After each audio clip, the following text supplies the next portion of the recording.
Hi అండి, అందరూ నమస్కారం. నేను వేణు. సో డిఆర్పి ప్రొడక్షన్లో త్వరలో రాబోతున్న జనక అయితే గనక సినిమా ఒక దాని గురించి ఒక చిట్ చాట్. సరే, దానికి నేను ఎందుకు వచ్చాను అంటే it's my home banner DRP productions. So దాంట్లో నేను మా హన్షిత గారికి ఫోన్ చేశాను. కంగ్రాచులేషన్స్ అండి ఫస్ట్ ఆఫ్ ఆల్ హన్షిత గారు. ఫస్ట్ ఏంటంటే congrats for film fair award. Thank you. So నాకు హ్యాపీనెస్ ఏంటంటే కొత్త థాట్స్ని, కొత్త డైరెక్టర్స్ని ఇప్పుడున్న ఇండస్ట్రీలో ఒక డైరెక్షన్ ఛాన్స్ రావడం చాలా కష్టంగా మారిపోయిన టైంలో కొత్త కంటెంట్స్ని తీసుకొని కొత్త డైరెక్టర్స్ని ఇంట్రొడ్యూస్ చేయడానికి ముందుకు వచ్చారు. దానికి నేను నిదర్శనం. బలగం ద్వారా నాకు అవకాశం ఇచ్చారు. అట్లాగే Sandeep, hi Sandeep. So young talent మళ్ళీ ఇలాంటి వాళ్ళ దగ్గర కొత్త పాయింట్స్ అన్నిటిని తీసుకొచ్చి మీరు ముందుకు వస్తున్నారు. అండ్ ఇట్స్ సేమ్ టైం ఏంటంటే జనక అయితే గనక ట్రైలర్ ట్రెండింగ్ 1లో ఉంది. సో నేను చూసి నాకు ఆ కంటెంట్ కాన్సెప్ట్ కొత్తగా అనిపించింది. సీరియస్లీ కొత్తగా అనిపించినప్పుడు సో నా బాధ్యతగా నా సాటి డైరెక్టర్కి అండ్ నా హోమ్ బ్యానర్ కాబట్టి సో సపోర్ట్గా నేను వచ్చి విషయాలు మన తెలుగు ప్రేక్షకులతో కొన్ని షేర్ చేసుకుందాం. సుహాస్గా ఉన్నాడు. Suhas, hi Suhas. So first of all అందరికీ కంగ్రాచులేషన్స్, ఎందుకంటే ట్రెండింగ్ 1లో ఉంది ట్రైలర్. సో ఆర్గానిక్గా వెళ్ళింది అది. అంటే చూస్తే ఇప్పుడు మనం ట్రెండింగ్ 1 పెట్టగానే మిలియన్స్ ఆఫ్ వ్యూస్ అలా కాకుండా ప్రాపర్ వ్యూస్తో, ఆర్గానిక్ వ్యూస్తో ట్రెండింగ్ 1కి వచ్చింది. సో అది ఆర్గానిక్గా వచ్చింది అనేది నాకు క్లియర్ కట్గా అర్థమైంది అనమాట. ట్రెండింగ్ 1 రాగానే ఒక 10 మిలియన్స్ అలా కాకుండా మనకు 6 lakhs 7 lakhs అని మెల్లిగా వెళ్తుంది. సో అది ప్యూర్ ఆర్గానిక్ అని నా ఫీలింగ్ అది. సో అట్లాగే నాకు ట్రైలర్ చూసినప్పుడు కూడా బాగుంది అనిపించిందండి. మళ్ళీ ఒక యూనిక్ కంటెంట్ ఉంది. ప్రాపర్ ఫ్యామిలీ డ్రామాలో ఒక ఇప్పుడున్న బర్నింగ్ ఇష్యూ, అంటే ఇప్పుడున్న పిల్లలకి స్కూల్ ఖర్చులు కానీ, వాళ్ళని పెంచడానికి జరిగే ఖర్చులు కానీ, వాళ్ళ బాధ్యతలు ఎక్కువైపోయినాయి ఇప్పుడు. సో ఆ పాయింట్ తీసుకొని దీన్ని చేశారని నాకు క్లారిటీగా అర్థమవుతుంది.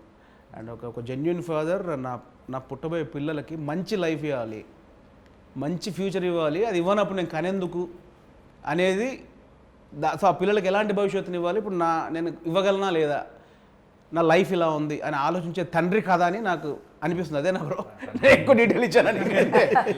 నాకు ట్రైలర్ చూస్తే అది అనిపించింది. హీరో క్యారెక్టరైజేషన్ కూడా అంతే సార్. యాక్చువల్గా మనందరం కూడా అలాగే ఆలోచిస్తాం. ఒక తండ్రిగా మన వైఫ్కైనా మన పిల్లలకైనా మనం బెస్ట్ ఇద్దాం అనుకుంటాం. అలా ఇవ్వలేనప్పుడు ఎందుకు అని ఆలోచించే పాత్రనే మన సుహాస్ గారు ప్రసాద్ అనే పేరు మీద చేశాం సార్. నిజం. సో దాని దగ్గరకు వచ్చే ముందు హన్షిత గారు కంగ్రాచులేషన్స్. బ్యాక్ టు బ్యాక్ వస్తారే ఉన్నాయి సినిమాలు. అండ్ ఇది కూడా ట్రెండింగ్ 1లో ఉంది. అండ్ ప్రభాస్ గారి చేతుల మీదుగా దీని టీజర్ వచ్చింది. సో ఇది కూడా సాలిడ్గా వెళ్తుంది. చిన్నగా స్టార్ట్ అయ్యి చాలా పెద్దగా ఫాస్ట్గా మూవ్ అవుతుంది, అది కనిపిస్తుంది. సో మళ్ళీ మంచి హిట్ కొడుతున్నారని నాకైతే అనిపిస్తుంది. అవును, ఐఎమ్ ఆల్సో క్వైట్ పాజిటివ్ అండి. లైక్ ద వే మొత్తం షేప్ అప్ అయింది, it's quite positive. Congratulations. And 1 person missing, మన హర్షిత్ గారు లేరు. అవును, ఆయన వేరే పనిలో ఉన్నారు. రిలీజ్ దగ్గరకు వస్తుంది కనిపిస్తుంది. సో చెప్పండి, అసలు ఈ సబ్జెక్ట్ని మీరు ఎంచుకోవడానికి రీజన్ ఏంటి? Actually couple of years back I think covid, it's been more than 4 years. So Harshit wedding Sandeep directed. Okay, ఒక వీడియో చేశాను, ఒక షార్ట్ ఫిలిం చేసి అలా వెళ్తున్న టైంలో అప్పటికి I think he and Harsh were travelling.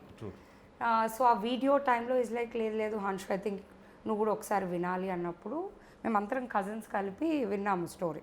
అందరిని కూర్చోబెట్టి చూడగానే wow, it's like instant reaction వస్తుంది కదా. Instantly I was like it's very new, very different, I think we should do it. అక్కడ స్టార్ట్ అయింది జర్నీ ఇన్స్టెంట్గా.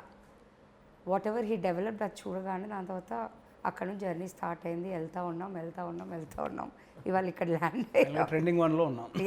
ట్రెండింగ్ 1లో ల్యాండ్ అయ్యాం. సూపర్. సో బ్రో, మీకు అసలు ఈ పాయింట్, నేను సుహాస్ దగ్గరికి వచ్చే ముందు ఇలాంటి పాయింట్ చేయాలని ఎందుకు అనుకున్నారు? నాకు తెలిసి మీరు పెద్ద డైరెక్టర్స్ దగ్గర వర్క్ చేశారు. లైక్ ప్రశాంత్ నీల్ గారి దగ్గర చేశారు, ఇంకా చాలా పెద్ద వాళ్ళ దగ్గర రైటింగ్ టీంలో చేశారు. ఇప్పుడు అంత పెద్ద స్కేల్లో కమర్షియల్ ప్రపంచంలో ఉన్న మీరు ఇలాంటి ఒక యూనిక్ కంటెంట్తో నేను డైరెక్టర్గా ఇంట్రడ్యూస్ అవ్వాలి అని ఎందుకు అనుకున్నారు? మిమ్మల్ని ఎగ్జైట్ చేసిన పాయింట్ ఏంది?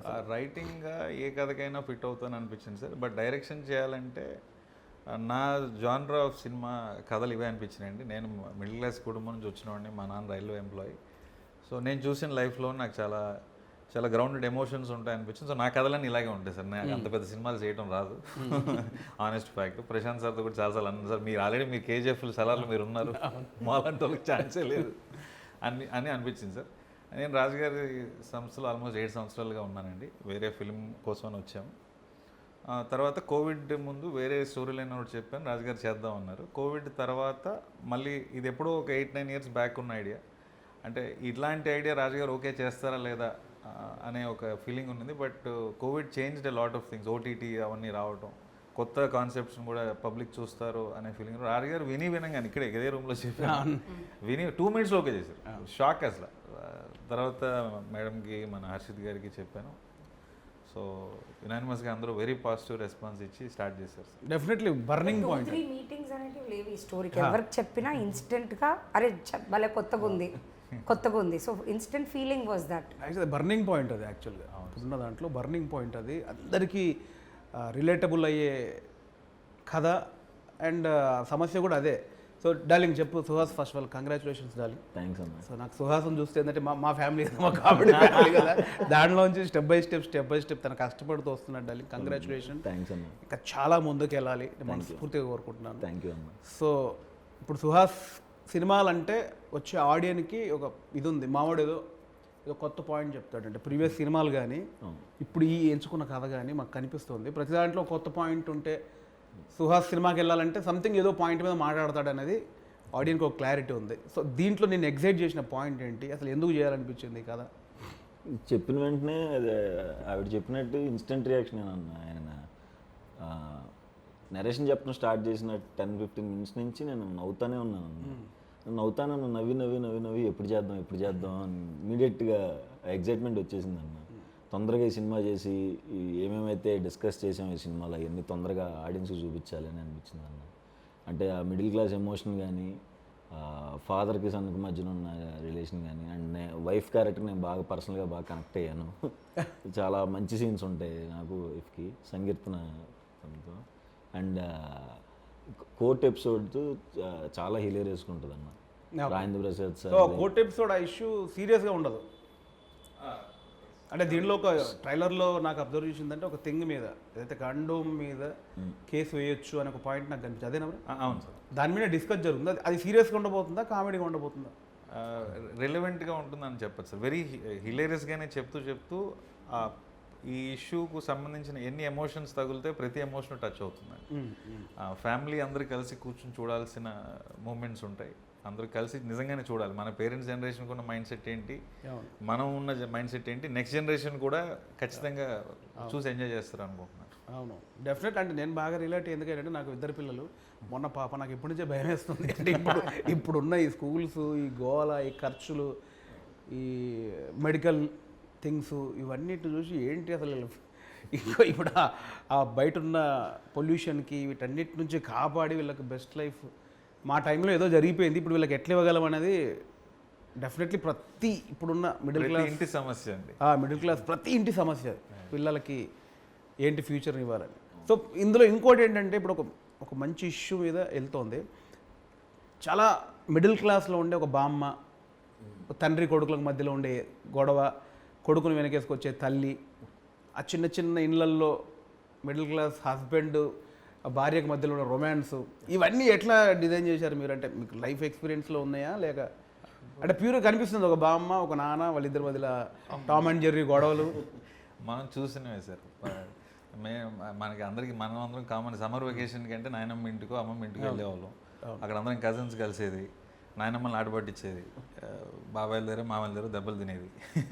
సో ఈ ఎమోషన్సే అన్నీ చూస్తున్నాం కాబట్టి మోస్ట్లీ అదే రాశాను. కొత్తగా క్రియేట్ చేసింది అని అయితే నేను అనుకోను సార్. మనం చూసినవే మన పక్కింట్లో జరుగుతున్నట్టుగానే డీల్ చేశాను సార్. సో ఎట్లా ఎంజాయ్ చేశారంటే కాస్టింగ్ అయితే చాలా చాలా బాగుంది. ఫస్ట్ ఆఫ్ ఆల్ గోకరాజ్ గారు ఫాదర్గా ఆ కెమిస్ట్రీ భలే వర్కౌట్ అయిందని కనిపిస్తోంది. బామ్మ ట్రాక్ సాలిడ్గా కనిపిస్తోంది. అండ్ కిషోర్, వెన్నెల కిషోర్ సాలిడ్గా టైమింగ్ తెలిసిపోతుంది. ఎట్లా ఎంజాయ్ చేశారు మీరు అసలు? అండ్ ఇప్పుడు అదే ఫస్ట్ డైరెక్టర్గా ఇప్పుడు కిషోర్ ఉన్నాడు, చాలా పెద్ద సూపర్ స్టార్ యాక్టర్ ఆయన. గోకరాజ్ గారు పెద్ద యాక్టరు, రాజేంద్ర ప్రసాద్ గారు మురళీ శర్మ గారు, మురళీ శర్మ గారు, ప్రభాస్ గారు, వెంకటేశ్వర్ గారు, వీళ్ళందరూ ఎట్లా డీల్ చేసావు బ్రో అదే డెబ్యూ డైరెక్టర్గా పెద్ద పెద్ద నాకు అది డౌట్ ఫస్ట్ అసలు దానికంటే ఒక స్టెప్ ముందు వెళ్తే నేను ఏ క్యారెక్టర్కి ఏ యాక్టర్ కావాలనుకున్నానో మా ప్రొడ్యూసర్స్ మన హర్షిత్ గారు కానీ మా రాజు గారు కానీ ఎవరు కావాలంటే వాళ్ళని ఇచ్చారు. పలానా వాళ్ళు కావాలి అంటే ఇంక డిస్కషన్ లేదు, వాళ్ళనే ఇచ్చారు. తర్వాత నాకేంటంటే ఏదో ఫిల్మ్ఫేర్ ఈవెంట్కి వెళ్తే పెద్ద పెద్ద స్టార్స్తో మనం కూర్చొని చూస్తాం కదా, అంతే సార్ నా ఎక్స్పీరియన్స్, అందుకంటే ఏం లేదు. రాజేంద్ర ప్రసాద్ గారు ఇంకా నాకు చాలా ఫేవరెట్ యాక్టర్ ఆయన. నేను చాలా తక్కువ సినిమాలు చూసినా ఆయన సినిమాలు ఎక్కువ, జంధ్యాల గారి కాంబినేషన్ చూశాను. సో ఆయన ఏంటంటే ఒక బుక్ లాగా, నీకు పలానా ఎక్స్ప్రెషన్ కావాలా ఈ పేపర్లో తీసుకో, ఇది కావాలా 5,000 తీసుకో, ఆ టైపు. కిషోర్ గారు అయితే మనం ఒక సీన్ను ఇది అని చెప్తే దాన్ని ఇంప్రూవైజ్ చేసి ఇంకా బెటర్ చేసేవారు. కిషోర్ గారు ప్రభాస్ సీన్ గారి కాంబినేషన్ అయితే అవుట్ స్టాండింగ్గా వర్కౌట్ అయింది, అవుతుంది అని నమ్ముతున్నాను సార్. మురళీ శర్మ గారు ప్రెసెన్స్ ఎక్స్ట్రాడినరీగా వచ్చింది. నాకైతే ప్రతి ఆర్టిస్ట్ ప్రతి టెక్నీషియన్. నాకు కూడా స్టార్టింగ్లో సినిమా స్టార్ట్ అయిన పాయింట్ తెలుసు, నేను అడిగే ఏదైనా ఉంటే చూడడానికి నాకు ఎందుకే లేదు అంటే వాళ్ళు నేను ఫిట్ అవ్వనా చేయలేనా లేదు సార్, అదే ఒకే కంపౌండ్లో ఉండి మనం నువ్వు కూడా ఇవ్వకపోతే ఎందుకు అది చెప్పండి. లేదు సార్, పెళ్లి కూడా మిమ్మల్ని ఒక డైరెక్టర్ లాగే వద్దు అలా చూడొద్దు. నాలో నటుడు ఉన్నాడు, అడిగారండి, చెప్పారు. యాక్టర్ ఉన్నాడు, అలా వేయొద్దు దానికే దీనికి. నేను బలగన్ సినిమా చూసాక యాక్చువల్గా మనకి కన్నీళ్ళు ఉంటే చాలా తర్వాత తెలిసిందండి, బలగన్ నుంచి తెలిసింది. మీరు లాస్ట్ 20 minutes అసలు అది చూసిన తర్వాత నిజంగా నేను ఇంత డైరెక్టర్ అంత రెస్పెక్ట్ ఆ పొజిషన్కి వెళ్ళిపోయింది సార్. అది ఉంచుకొని ఈ యాంగిల్ కూడా ఓపెన్ చేయండి. I'm lucky sir. దానికి చెప్పు సుహాస్, ఇప్పుడు రాజేంద్ర ప్రసాద్ గారు ఉన్నారు, కిషోర్ గారు ఉన్నారు, ప్రభాస్ సీనన్ ఉన్నాడు. ప్యూర్గా ఒక middle class wife and husband, ఆ చాటు రొమాన్స్లు చాలా అద్భుతంగా అది ఆ కెమిస్ట్రీ నాకు కనిపిస్తుంది ట్రైలర్లో. ఎట్లా ఉంది మీకు వీళ్ళందరితో వర్క్ చేయడం అండ్ సంగీత గారితో చేయడం? ఫస్ట్ తను మలయాళం అమ్మాయి అని చెప్పారన్న. ఇప్పుడు నాకు ఫస్ట్ వచ్చిన భయం ఏంటంటే ఇప్పుడు ప్రాంప్ట్లు అంటారు, మనం ఎలా చేస్తాం అదో గోల్ ఉంటుందేమో అని అనుకున్నాను. బట్ ఆవిడ ముందు నుంచే వర్క్షాప్స్కి వచ్చి కూర్చుని ప్రతి డైలాగ్ ఆవిడ నేర్చుకుని తను ప్రతి షార్ట్ సింగిల్ టేక్లోనే చేసింది. డైలాగ్ ఎక్కడ రోల్ అవ్వకుండా కరెక్ట్ తెలుగు మాట్లాడితే చేసిందన్న. అది సూపర్ హ్యాపీ అండ్ చాలా బాగా చేసిందన్న అమ్మాయి. సినిమా తర్వాత అందరికీ నచ్చేస్తుంది. And Rajendra Prasad sir obviously నాకు చాలా ఫేవరెట్ అన్న. ఆయన సినిమా అంటే అంటే నా ఫేవరెట్ సినిమాల్లో నచ్చిన డైలాగులన్నీ వెళ్ళి అడిగేస్తూ ఉంటుండే అనమాట. సరే ఈ డైలాగ్ భలే ఉంటుంది కదా, ఆ టైంలో సెట్లు ఎలాగ ఉండేది, ఉన్న క్వశ్చన్లన్నీ కక్కేసేవాడిని. నెక్స్ట్ లెవెల్ ఎక్స్పీరియన్స్ అన్న. అండ్ కిషోర్ అన్న అండ్ ప్రభాస్ సీన్ అన్నది అయితే వాళ్ళిద్దరు సెట్లో ఉన్నప్పుడు అన్న అసలు ఇంకా నవ్వుతూనే ఉంటాం, పొట్టబట్టుకుని అన్న ప్లీజ్ అన్న ఆపండి అన్న అనేదాకా. వాళ్ళిద్దరు ట్రాక్ అంటే సినిమాలోనూ అలాగే ఉంటుంది, ఆఫ్లైన్ కూడా అంతే నవ్వించారన్న. చాలా మంచి ఎక్స్పీరియన్స్ అన్న. నేను బేసిక్గా అది మిస్ అవుతున్నాను తెలుసు. అంటే రెగ్యులర్ షూటింగ్ అంతకుముందు వెళ్ళేటప్పుడు స్పాట్లో కూర్చొని 4 కమెడియన్లు ఆ జోకులు వేసుకొని ఏదో ట్రాక్ పెట్టుకొని హిలేరియస్గా నవ్వే ఒక ఎక్స్పీరియన్స్ ఉంది చూసావా. ఈ రూమ్ 4 గోడల మధ్యలో ఉండేవారికి గుర్తొస్తే అనేది ఒక బాధ. అప్పుడు కలిసినప్పుడు కూడా అది మిస్ అవుతున్నాం, మిస్ అయిపోతున్నా నాకు సడన్గా. వాళ్ళందరితో కూర్చొని అవుట్డోర్ 10 రోజులు వెళ్ళి అట్లా ఉంది. ఏం లేకుండా 4 గోడల మధ్యలో ఉండి ల్యాప్టాప్ ముందు పెట్టుకొని ఈ డిస్కషన్లతో ఇట్లా వచ్చేసి ఒక ఇంటర్వ్యూలో చెప్పారు, మనం ఆర్టిస్ట్కి వెళ్తే ఏ వాటర్ తీసుకో ఏ షార్ట్ తర్వాత తీసుకో, డైరెక్టర్ అయ్యాక నాకు అర్థమవుతుంది సీరియస్గా. సో అంశద్ గారు మీరు చెప్పండి, ఇప్పుడు తను లైన్ చెప్పగానే ఒక 2 minutesలోనే మీకు అనిపించింది దీంట్లో ఏదో ఉందని. సో ఆ పేపర్ మీద పెట్టిన ఆ నరేషన్లో ఉన్నది మీకు స్క్రీన్ మీద ఇప్పుడు చూస్తున్నారు. సో ఎప్పుడు కాన్ఫిడెంట్ వచ్చింది? తను కథ చెప్పాడు, బట్ ఇతను తీయగలడా లేదా, అది చెప్పింది ఎగ్జిక్యూట్ చేయగలడా లేదా అని మీకు ఎప్పుడు అనిపించింది? అంటే ఒక షెడ్యూల్ చూసిన తర్వాత అనిపించిందా, లేదా స్పాట్లో తన వర్కింగ్ స్టైల్ చూసినప్పుడు? No, like we were already proven. Writing side, he's extraordinary and it's already proven thing. Yeah, this is his first movie kabatti almost like the way he was handling and almost starting lone I think he got catch of everything in the first schedule itself. I think yes వెళ్ళిపోవచ్చు హ్యాపీగా. So first షెడ్యూల్లోనే మాయ చేశారు bro, ఇది మొత్తాన్ని lock చేశారు. అంటే కథతోడే ఉంటుంది, but step by step అంత ఉంటాయి కదా. టెక్నీషియన్ యా కెమెరామెన్ గారు సాయి శ్రీరామ్ గారు, నాకు ఆయన ముందు నుంచి ట్రావెల్ ఉంది. సో ఆయన డిఓపిగా రావటం, ఆర్ట్ డైరెక్టర్ రామ్ కుమార్ గారు రావటం, మన మ్యూజిక్కి విజయ్ బుల్గాని గారు మెయిన్ టెక్నీషియన్స్ నాకు పిల్లర్స్గా నిలబడ్డారు సార్. వాళ్ళ వల్లే సాయి శ్రీరామ్ గారి సెట్లో ఆర్ట్ డైరెక్టర్ సపోర్ట్ వల్లే 47 డేస్లో షూట్ సో చేసామండి. మ్యూజిక్లీ మనకి ఆ main technician, cameraman, editor, music director, art director, వాళ్ళు మెయిన్ బేసిక్గా డైరెక్టర్కి వాళ్ళ ప్రొడక్షన్ నుంచి అది మనకు సాలిడ్గా వచ్చినప్పుడు ఇక మిగతా పనులు చేసుకోవడానికి మనం మైండ్ పెడతాం. ఇక్కడ ఆటోమేటిక్ స్ప్లిట్ అయిపోతుంది కాబట్టి సో అది కూడా కంఫర్ట్ తనకి ఇచ్చారు కాబట్టి, అవును సార్, అనుకున్న టెక్నీషియన్ ఇచ్చారు కాబట్టి మేబీ అంతే కదా bro. 100% sir. Young team editor కూడా పవన్ కళ్యాణ్ కుర్రోడు సార్తో కలర్ ఫోటో నుంచి ఎడిటింగ్ చేస్తున్నాడు. సో వాళ్ళకి ఒక అండర్స్టాండింగ్ ఉంది. టెక్నీషియన్ యాక్టర్స్ నేనేం అడిగితే అది వచ్చినాయి సార్. ఆ విషయంలో వెరీ వెరీ లక్కీ. ప్రొడ్యూసర్స్గా, ప్రొడక్షన్ హౌస్గా వాళ్ళు మీరు అడిగిందాన్ని వాళ్ళు ఇచ్చారు. డెఫినెట్లీ వాళ్ళు అడిగింది కూడా 7th మీరు ఇస్తారని నాకు నమ్మకం. అంటే రెగ్యులర్ ఇంటర్వ్యూలో మామూలుగా అనేయచ్చు నాకు నమ్మకం ఉందని. బట్ ఇంకొక దానికి అడిషన్ నమ్మకం ఎందుకు కలిగిందంటే కంప్లీట్ ఒక డిస్ట్రిబ్యూషన్, ఓవర్సీస్ డిస్ట్రిబ్యూషన్ మొత్తం సుహాస్ తీసుకున్నాడని తెలిసిందే. సో అంటే అక్కడే అర్థమైపోతుంది సినిమా మీద ఎంత నమ్మకం ఉంటే తప్ప ఓవర్సీస్ మొత్తం డిస్ట్రిబ్యూషన్ తీసుకునే సాహసం చేయరు కదా బేసిక్గా. సో అది చేశాడు కాబట్టి అది ఇవ్వబోతున్నారు. సినిమా కాన్ఫిడెన్స్ చాలా ఉంది నీకు సినిమా మీద, అందుకే తీసుకున్నావు. ఏంది నీకు అసలు డిస్ట్రిబ్యూషన్ తీసుకోవాలని ఎందుకు అనిపించింది? సినిమా చేస్తున్నప్పటి నుంచే అదిరిపోయింది. ఓవర్సీస్ తీసుకోవాలనే ఇప్పటి నుంచి ఉండేదన్న నాకు. అయితే ఏ సినిమాకి తీసుకోవాలి అన్నది ఒక ఆలోచన ఉంది. కాకపోతే ఇదేమో direct Dil Raju sir cinema. మనం అసలు అడిగితే వీళ్ళు ఏమనుకుంటారో, ఏమంటారు, ఇలా తిరిగి చూస్తారా, ఏంటి పరిస్థితి అని ఫస్ట్ మెల్లగా మా డైరెక్టర్ని అడిగా, సార్ కొంచెం మాట్లాడండి అంటే ఆయన దిల్ రాజు సార్తో మాట్లాడారు. తర్వాత వెళ్ళి కలిసినప్పుడు ఇట్లా డిస్ట్రిబ్యూట్ చేస్తాను సార్ అన్న. ఓకే అన్నారు. అంత ఈజీగా అయిపోద్ది అని కూడా నేను అనుకోలేదన్నా. ఓకే షూర్ కదా అన్న. షూర్ సార్ అని అలా వచ్చిందన్న. చాలా హ్యాపీ. అది వస్తుందో రాదని భయపడ్డాను. అండ్ ఈ స్టేజ్లో నేను డిస్ట్రిబ్యూషన్కి దిగాను అంటే, అంత డేర్ స్టెప్ వేసాను అంటే సినిమా చూశానన్న. ఆ కాన్ఫిడెన్స్తోనే తీసుకున్నాను. కాన్ఫిడెన్స్ లేకపోతే ఎట్లా తీసుకోవడం కష్టం కదా. సూపర్. అండ్ ఇప్పుడు టెక్నీషియన్స్కి వస్తే విజయ్ బుల్గాని గారు ఆయన బేబీతో ఫెంటాస్టిక్ సాంగ్స్ ఇచ్చారు. అండ్ ఈ సినిమాలో కూడా ఒక సాంగ్ మిలియన్స్ దాటింది అనుకుంటున్నా, నాకు తెలిసి మిలియన్స్లో ఉంది ఒక సాంగ్. అంటే అది కూడా ఆ సాంగ్ కాన్సెప్ట్ కూడా వైఫ్స్ మీద ఎంతసేపు ఇది నన్ను టార్చర్ పెడుతుందనో, లేకపోతే బిఫోర్ మ్యారేజ్ లవ్లో ఉన్నప్పుడు ప్రేమించి ఇలాంటిది ఒకటి వచ్చింది. నా ఫేవరెట్ వైఫ్ అని ఒక సాంగ్ ఏదో ఉంది, బాగుంది, గమ్మత్తుగా అనిపించింది నాకు. ఇది నా ఫేవరెట్ వైఫ్ అని ఉంది. ఎందుకు అట్లాంటి ఒక డిఫరెంట్ థాట్ ఎందుకు? అంటే మీ వైఫ్ని మీరు అంటే మీ పర్సనల్ ఏమన్నా ఉందా? 100% ఉంది సార్. నేను కాదు నాకు అర్థం, ఫేవరెట్ వైఫ్ 5-6 ఆప్షన్లు ఉంటే one of this my favourite wife అంటారు కదా, ఉన్న ఒక్క వైఫ్ ఫేవరెట్ వైఫ్ అన్నారేంటి? అంటే పెళ్లి చూపు 4-5 జరిగి ఒకరు సెలెక్ట్ చేసి ఉంటాం కదా సార్.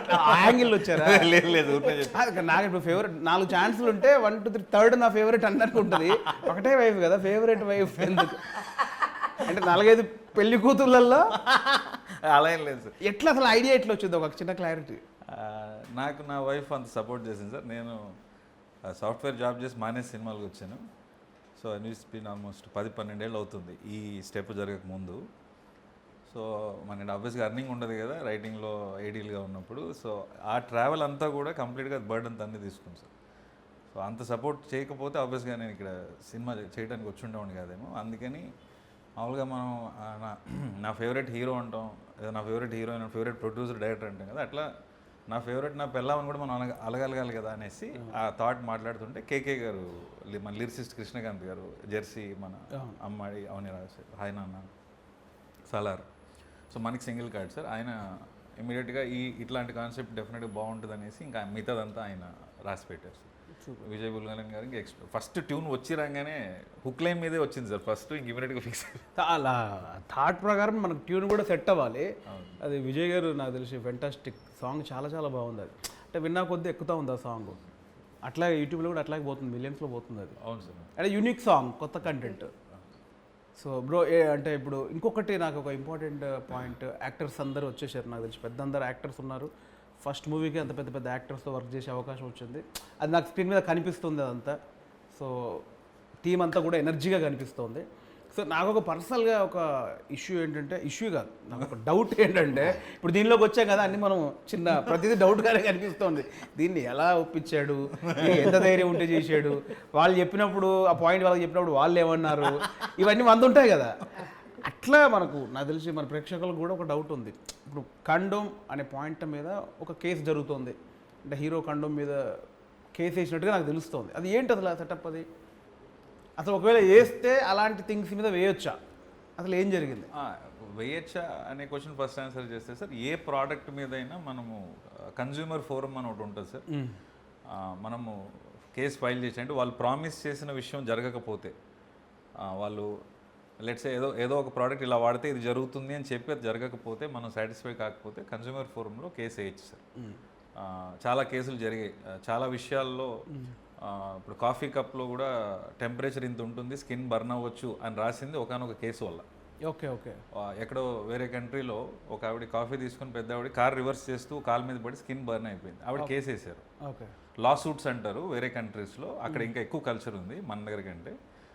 మరి కాఫీ వేడిగా ఉంటుందని మీకు తెలియదా అని అడిగితే, మరి నువ్వు అది మెన్షన్ చేయాలి కదా అని కేసు వేసి లా సూట్ గెలవటం వల్ల అది రాశారు. ఓకే. సో మనం చూసే ప్రోడక్ట్ల మీద మెజారిటీ ఆఫ్ ద లైన్స్ ఏవైతే ఉన్నాయో, ఎక్కడో చోట ఎవరో చేసిన కేసు వల్ల లేదా కేసు రాకూడదనో అవి రాస్తారు సార్. మనం కూడా చాలా సింపుల్ సైకాలజీ సార్. మనం వీచివర మిర్చి బండి వెళ్ళి ప్లేట్ బజ్జీ కొనుక్కుని అది వేడిగా లేకపోయినా మన పాసిన ముందు ప్లేట్ మార్చమని డబ్బులు ఇవ్వమని అడుగుతాం కదా. సో ఇది కూడా అంతే సార్. సో ఆ పాయింట్ మీద మనకి మంచి డిస్కషన్ ఉంటుంది సినిమాలో, చాలా మంచి డిస్కషన్ సార్. అంటే కండోమ్ మీద కేసు వేసిన పాయింట్ మీద.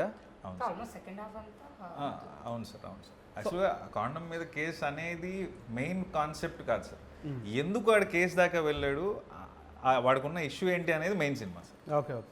మీకు ఎలా అనిపించిందండి? ఇప్పుడు బేసిక్గా ఫ్యామిలీ మొత్తం, అంటే బామ్మ ఉంది, తండ్రి కొడుకులు, beautiful middle class wife and husband, దీంట్లో ఈ ఇష్యూ పెడితే మళ్ళీ ఫ్యామిలీ ఏదైతే డిస్టర్బ్ అయిపోతారా, వాళ్ళు తీసుకుంటారా లేదా అని మీకు నమ్మకం ఎక్కడ కలిగింది అసలు? అంటే అదే నాకు అనిపించిన డిఫరెంట్ పాయింటే అది. సో ఒక సో అండ్ సో ప్లానింగ్లో ఉండే ఒక మిడిల్ క్లాస్ అబ్బాయికి వాడు అన్ని ప్లాన్గా చేసుకుంటారు, ఈ మంత్ ఇది చేయాలి అది చేయాలి, అలా ప్లాన్ చేసుకున్న వాడు సడన్గా అన్ఎక్స్పెక్టెడ్లీ ఒక బేబీ వస్తే ఎంత బర్డెనో ఆర్ ఎంత responsibility in today's life. So దానికోసం హీస్ ఫైటింగ్. ఓకే. నాకు నచ్చింది ఆ పాయింట్ యాక్చువల్లీ. నీకు ఎలా అనిపించింది సుహాస్? అంటే సెకండ్ హాఫ్లో మేజర్గా వచ్చేది అది, మేజర్ సెటప్ అవుతుంది కదా ఒక కండోమ్ మీద కేసు అనేది. ఇది రీచ్ అవుద్ది, ఇది ఇప్పుడు నన్ను అభిమానించే ప్రేక్షకులకి ఇది కనెక్ట్ అవుద్ది అని ఎక్కడ నీకు అది పాయింట్ ఎగ్జైట్ అయింది? అంటే నాకు ఇది మనం ఎక్కడ ఆ పదం వాడలేదన్న సినిమాలో, ప్రొడక్ట్ అనేవి మాట్లాడుతున్నాం.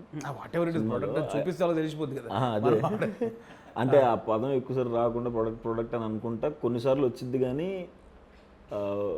అదేం బ్రెయిన్లో ఉండదన్న చూసేవాళ్ళకి, అంత వేరే ఎమోషన్ మీద వెళ్ళిపోతాం. అంతే అంతే. ప్రొడక్ట్ అనుకున్నా దానివల్ల వచ్చే జెన్యున్ విషయాలు మాట్లాడుతూ ఉన్నా. సినిమా అయిపోయేపటికి smaller picture, the bigger picture is the family and అది మీరు ఏదైతే బర్నింగ్ ఇష్యూ అంటున్నారో అది మెయిన్ పాయింట్. అది మాట్లాడడానికి మన రైటింగ్ భాషలో ఏదో క్యాటలిస్ట్ అని ఏదో అంటూ ఉంటారు కదా, అట్లాంటి అంశం ఇది సార్. ఓకే. సో ప్రతి ఇంటిలో జరిగే డిస్కషనే ఎవరికి తెలియదు కదా. ఇవాళ జనరేషన్లో కాండమో లేకపోతే సేఫ్టీ అనేది పెద్ద మ్యాటరే కాదు, బట్ స్కూల్ టెక్స్ట్ బుక్స్లో కూడా అవేర్నెస్ కింద చెప్తున్నారు. సో అసలు అది ఇవాళ మైండ్ సెట్ కాదు, అసలు పెద్ద ఇష్యూ కూడా అవుతుంది సార్. మనం జీరో వల్గారిటీ సినిమా మొత్తం. నేను అందుకే చాలా కాన్ఫిడెంట్గా పేరెంట్స్ మన పెళ్ళిడికి వచ్చిన పిల్లలు వాళ్ళ పిల్లలు కూడా కలిసి చూడగలిగిన సినిమా అని ఆనెస్ట్గా ధైర్యంగా చెప్తాను. డెఫినెట్లీ ప్రజలకి సబ్జెక్ట్ మీద ఇంకా అవగాహన పెరగాలి.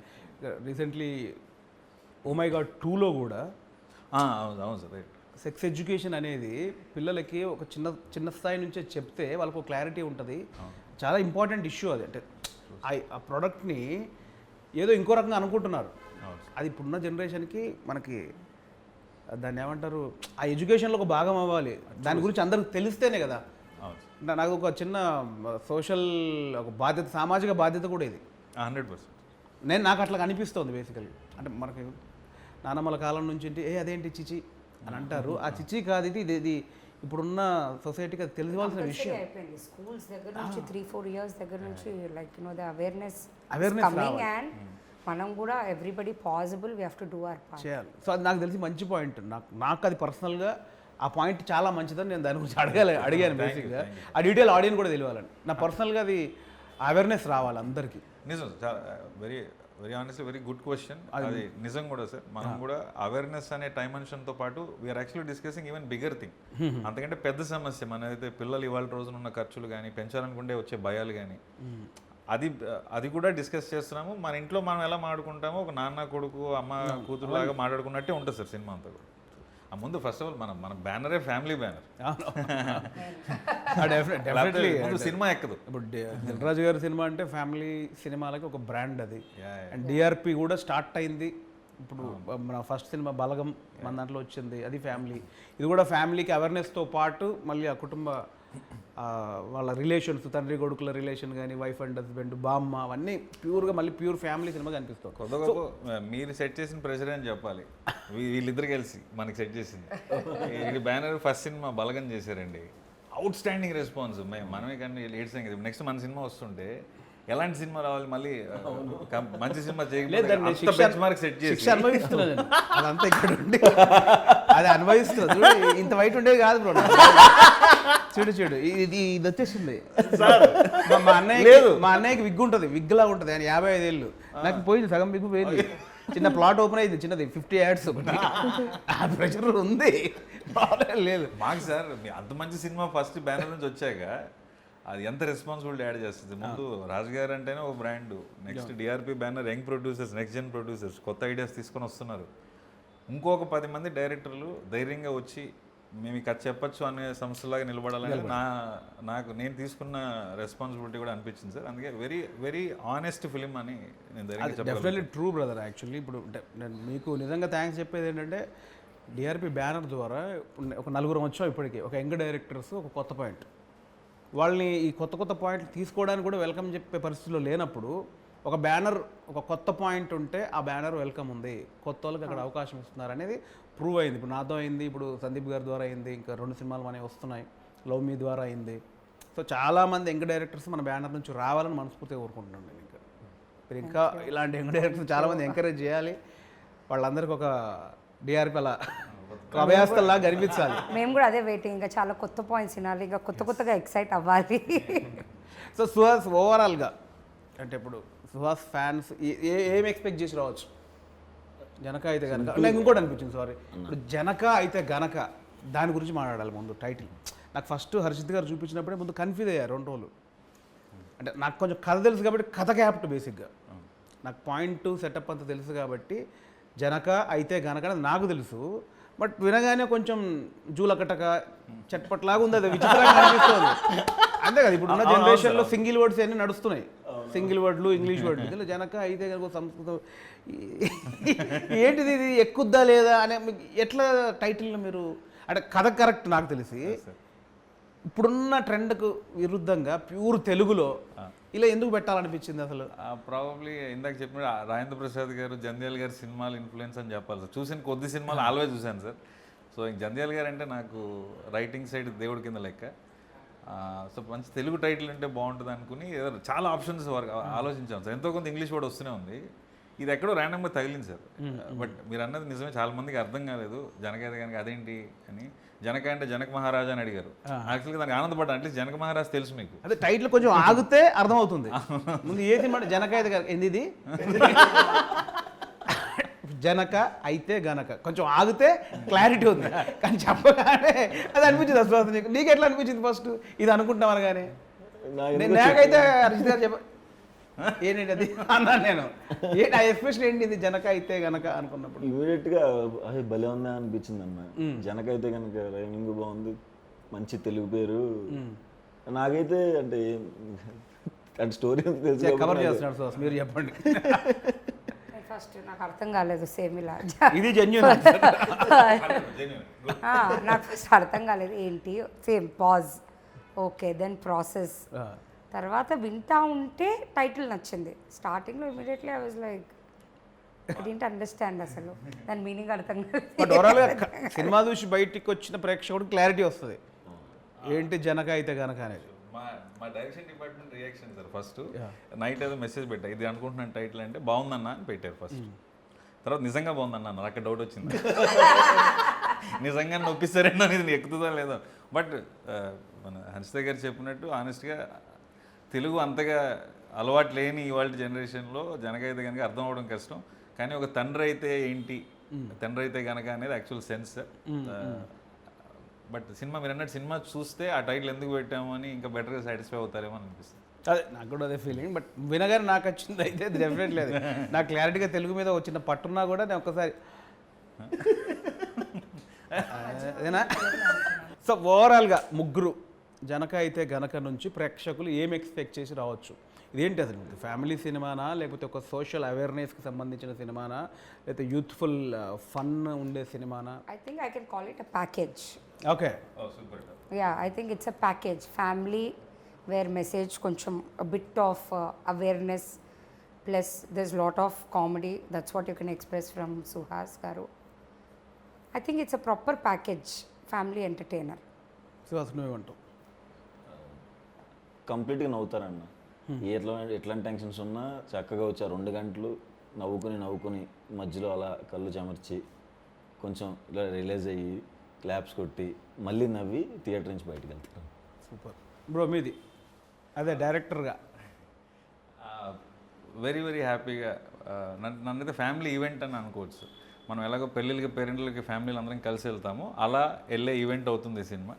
వచ్చిన వాళ్ళు వచ్చి వాళ్ళలో వాళ్ళు డిస్కస్ చేసుకుని నవ్వుకుంటారు, స్క్రీన్ మీద మాట్లాడే ఆర్టిస్ట్తోనూ మాట్లాడుకుని నవ్వుకుంటారు, ఎమోషన్స్ ఫీల్ అవుతారు. మన ఇంటి కదా, మీ కదా, మా కదా, మనందరి కదా అని అనిపిస్తుంది. వినాయక చవితి రోజున సినిమా రాబోతుందండి. చక్కగా పొద్దున పండగ పూజ కార్యక్రమం అంతా అయిపోయిన తర్వాత మా సినిమాకి కూడా వెళ్ళి మమ్మల్ని కూడా దీవించండి. థ్యాంక్స్.